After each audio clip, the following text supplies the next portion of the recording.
Olá pessoal e sejam muito bem-vindos à nossa videoaula de termologia. Legal? Vamos fazer uma revisãozinha bem rápida aqui dos conceitos e do que a gente viu até agora nas nossas aulas, beleza?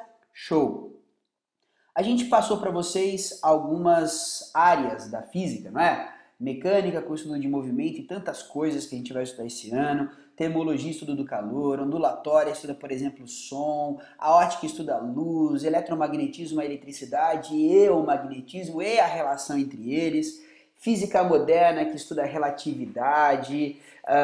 Física nuclear, o interior do átomo. Enfim, a cosmologia, que estuda o espaço. Muitas e muitas áreas existem na física e o que torna ela muito especial e realmente uma das áreas mais instigantes do conhecimento é a física, certamente. Olhando para propriamente a nossa matéria, né? Termologia, legal. O que é a termologia? Vai estudar o calor e os fenômenos térmicos, ou seja, os fenômenos que envolvem a energia térmica, como por exemplo essa câmera de infravermelho, né? Essa câmera térmica, onde o vermelhinho mostra, vermelhinho ali, o mais clarinho ainda aqui em cima, mostra as temperaturas mais altas, e aqui até o violeta, o lilás, o roxo aí, vai mostrar as temperaturas mais baixas. Legal? Beleza. O que é temperatura então? Temperatura não é quente e frio, isso é sensação térmica, né? Temperatura vai medir o grau de agitação das partículas, átomos, moléculas de um corpo. E o que gera essa agitação? É a famosa energia térmica. Legal? A energia térmica, ela gera a agitação térmica, ela provoca a agitação das partículas e essa agitação ela é quantificada pela temperatura. Veja só, aqui eu tenho uma temperatura mais alta do que aqui e a agitação das partículas é maior nesse frasco A do que no frasco B. Se eu colocar esses frascos em contato, a tendência é esse frasco A perder calor para o frasco B e atingir um equilíbrio térmico aí, uma temperatura intermediária. Legal? Mas essa imagem não é nem para falar dessa troca de calor, mas é para falar que temperatura está associada à agitação. Legal? Joia. Vamos lembrar o seguinte então, quanto maior a energia térmica o corpo receber, tiver, a maior é a agitação e, portanto, maior é a temperatura. Beleza? Show! A gente tem algumas escalas para medir, né? E alguns aparelhos para medir temperatura. Os aparelhos são os termômetros e as escalas a gente viu Celsius, Fahrenheit e Kelvin, né? Tem vários tipos de termômetro, de álcool, de mercúrio, eletrônico, enfim, tem muitos tipos de termômetros, o aparelho usado para medir temperatura. Das escalas termométricas, o que a gente tem que saber aqui, né? Celsius, Fahrenheit e Kelvin. O zero absoluto, que equivale em Kelvin 0 graus. Aqui, na verdade, é 459, tá? Esse 5 e esse 9 estão trocados dessa imagem que eu peguei. E 273 graus Celsius negativos. Essa daqui é a menor temperatura possível, não há nada mais frio que isso.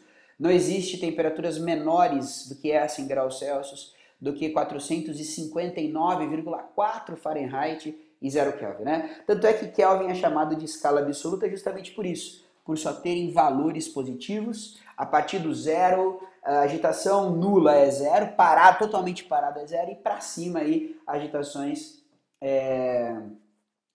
cada vez maiores, beleza? Aqui estão os equivalentes nas temperaturas de fusão da água e os equivalentes nas temperaturas de ebulição da água. E aí é super importante que você pegue seu caderno e revise as formulinhas de mudanças de unidades e assim também como você revise os exercícios que a gente fez de mudanças de unidades, tá legal? Então, Kelvin, escala absoluta, só tem valores a partir do zero, somente valores positivos, enquanto que as outras duas têm valores negativos, o que fica esquisito até pensar em temperaturas negativas, já que temperatura reflete a agitação das partículas, né? O que pode estar menos agitado do que parado, não é isso? Beleza, tá aí então o reforço do famoso zero absoluto e o equivalente em Celsius e Kelvin. Quero lembrar vocês que a unidade Kelvin, ela realmente não tem essa bolinha, beleza? É só simplesmente Kelvin, graus Celsius e simplesmente Kelvin, sem usar a palavra graus, inclusive. Tá aqui algumas curiosidades, algumas temperaturas. A galera me pergunta temperaturas baixas, temperaturas altas, tá aqui, né? Olha que legal a comparação aqui, a bomba atômica e a bomba de hidrogênio, a diferença. E olha que incrível, né? A temperatura do ar por onde passou um raio. Então, bem bacana que tem esse quadrinho dessas temperaturas. Aqui talvez seja mais bacana ainda, né? Compara temperaturas altas e baixas na Terra, na Lua, no Sol, temperatura média no espaço. Então, tá aí. Você dá uma olhadinha no que a gente tem. Legal? Beleza. Show de bola. Outro fenômeno que a gente estudou foi a dilatação. E aí vamos olhar aqui para essa imagem. Quanto maior a temperatura um corpo tiver, maior é o grau de agitação das suas partículas. Isso intensifica um choque, as partículas se agitam mais, se chocam mais e se afastam mais, aumentando os espaços entre elas e, portanto, aumenta as dimensões do corpo. Dimensão, eu estou falando de volume. Então, a dilatação térmica é o aumento do volume em função do aumento da temperatura, né? Olha só, o comprimento L aqui e que fica L mais um pouquinho, que é a dilatação linear. Legal? Tanto é que eu pus até algumas imagens aqui não deu certo, dá uma olhada, ó. Quando não tem ajuda de dilatação, o que acontece com o trilho do trem, por exemplo? O material dilata, fica maior e se não tiver esses espacinhos chamados de juntas de dilatação, a gente não tem a condição do material, né, dilatar de maneira livre, por assim dizer, e podem gerar rachaduras, entortar, etc. Materiais diferentes dilatam de maneiras diferentes. Alguns materiais dilatam pra caramba, é o caso de chumbo, zinco, alumínio. Outros materiais dilatam muito pouco, né? E aí quem vai fazer uma obra, construir um equipamento, um motor, se não estiver atento a esses diferentes materiais que dilatam de maneira diferente, pode gerar problemas realmente. Legal? Um ponto importante que a gente trabalhou foi o calor. Calor é a energia térmica em trânsito, em movimento, é a energia térmica em que um corpo perde para o outro. Os corpos eles não acumulam calor, eles não guardam calor, eles perdem energia térmica na forma de calor ou ganham energia na forma de calor. Legal? Sempre passando do corpo mais quente para o corpo mais frio. Beleza? A matéria então não tem calor, a matéria tem energia térmica, perde e ganha na forma de calor. Perde e ganha calor até que atinja o equilíbrio térmico, né? O equilíbrio térmico é quando dois ou mais corpos atingem a mesma temperatura e aí a troca de calor, ela se cessa, ela para. Aliás, essa troca ou transmissão de calor, ela pode ser feita de três maneiras, né?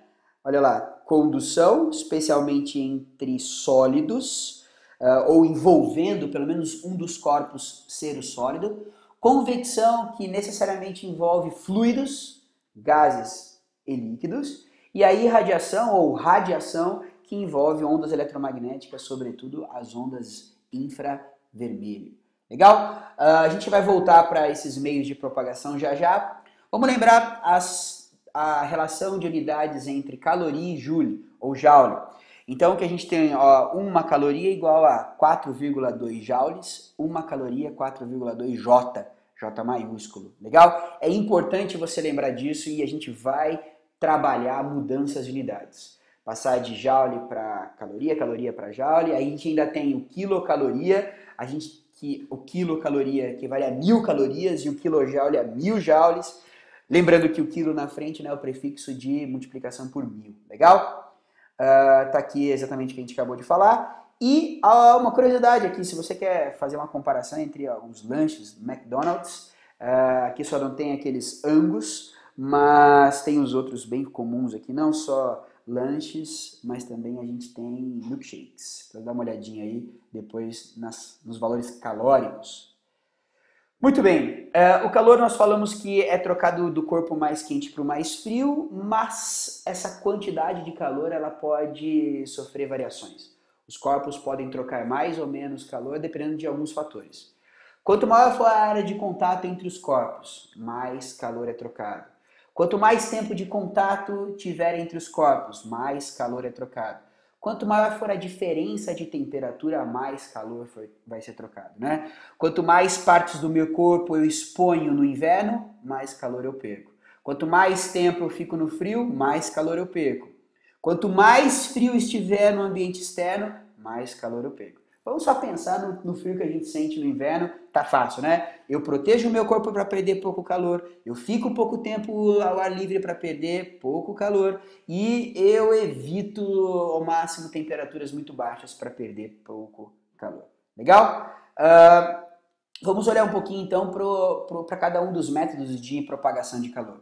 Na condução, os sólidos, onde as partículas não se mexem, as partículas que estão mais próximas da fonte de calor e, portanto, mais quentes e agitadas, vibram mais e transferem essa vibração para as partículas do lado. E aí o fluxo de calor vai se estabelecendo da zona mais quente para a zona mais frio, e é essa vibração, esses choques entre os corpos que mantêm a sua posição, mas vibram, que o calor é transmitido, né? Aí, inclusive, alguns materiais são melhores condutores do que outros. Conduzem mais rapidamente o calor, eles oferecem menos barreiras, por assim dizer, para o calor ser transmitido. Então veja, quantos joules em um segundo, prata, alumínio, vidro, água, madeira e ar, podem conduzir. Dá uma olhada, prata e metais em geral como muito bons condutores, e aí vidro já nem tanto, água menos ainda, madeira menos ainda e ar menos ainda como isolantes, né? Por isso que casas em ambientes frios são feitas de madeira, né? Os esquimós fazem suas cabanas com água, beleza ou não? Beleza? Show! Por isso que a gente, na verdade, usa, por exemplo, cerveja. Seu pai não vai ter um copo de... Raramente as pessoas vão no restaurante e vão pedir cerveja bem gelada num copo metálico. Porque nos copos metálicos a cerveja esquenta mais rápido, né? Então por isso que a maior parte das cervejas, dos chopps, são servidos em recipientes de vidro. Já na convecção, o que a gente tem é a possibilidade de movimentação das partículas. E aí, essas partículas podem se movimentar e sair do lugar, a gente tem a possibilidade de ter as correntes de convecção. Partículas mais quentes e menos densas sobem, mais frias e mais densas descem, criando as famosas correntes de convecção, o que explica por que colocamos o ar-condicionado em cima, para que o ar frio desça, porque a gente coloca aquecedor e lareira embaixo para que o ar quente suba, e tanto aqui em cima quanto aqui embaixo, essa temperatura seja homogeneamente distribuída na sala, né?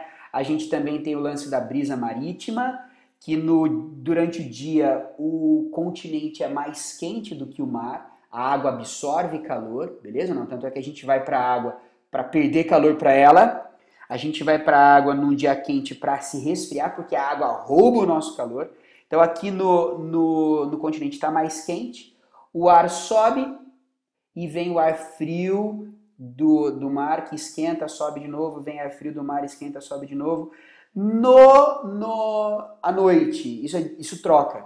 Esse calor que a água absorveu ao longo do dia vai ser liberado à noite, então a zona quente está aqui e o continente fica mais frio. Senhores, esse calor da água que foi acumulando durante o dia todo é liberado, esquenta o ar na superfície da água, que sobe, trazendo o ar frio do continente, esquenta, sobe, e ar frio do continente, esquenta, sobe. A brisa marítima é um bom exemplo da convecção, assim como também é um bom exemplo a geladeira, né?